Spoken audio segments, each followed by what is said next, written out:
Hey guys, I'm Evelyn. So for today's video po, pag-uusapan po natin on how to fund request po gamit po si GCash. So ngayon po, marami kasi nagtatanong sa akin, ma'am, paano po ba gamitin si GCash po para po maka-request po tayo ng fund kay Unified po.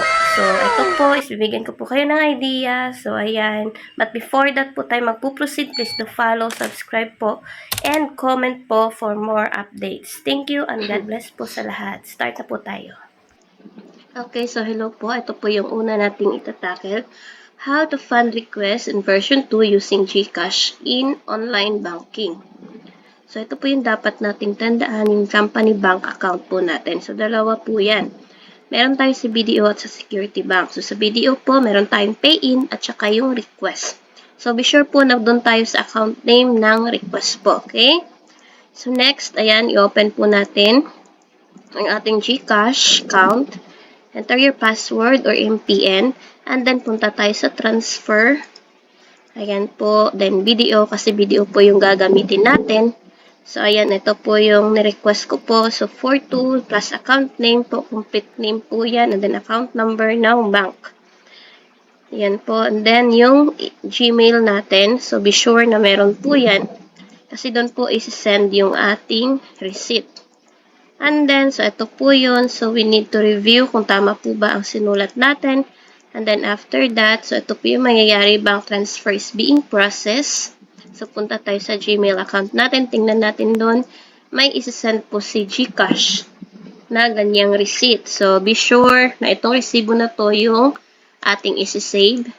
And then, take note. So, dapat kailangan din natin lagyan ng complete name at reg code po natin dito. So, itatype lamang po natin yan. So, in terms of fund received, meron po tayong dapat tinatandaan. Ayan. If you made a mistake in the details of your fund request, simply submit another fund request with correct po details and put an X. So, kung nagkamali po tayo ng una, yung pangalawang request po natin, lagyan po natin ng X. Okay? So, ayan. So, dapat tandaan natin yung reference number at ano yung oras at saka yung time po na ginawa natin siya. So, next is punta tayo sa ating unified account. So, enter your username and password. After po nyan, ito po yun. Punta tayo sa cash in. And then, online banking. Okay. So, diba sa video tayo? Sa video po yung pupuntahan natin. Ayan. So, verify. After ma-verify po, so ito po yung hihingin sa atin. So, diba, yung reference number, amount, date, at saka yung time. Then, upload po natin yung resibo na galing po sa Gmail natin plus transaction number po. Okay, submit verification. So, ito po yung mangyayari.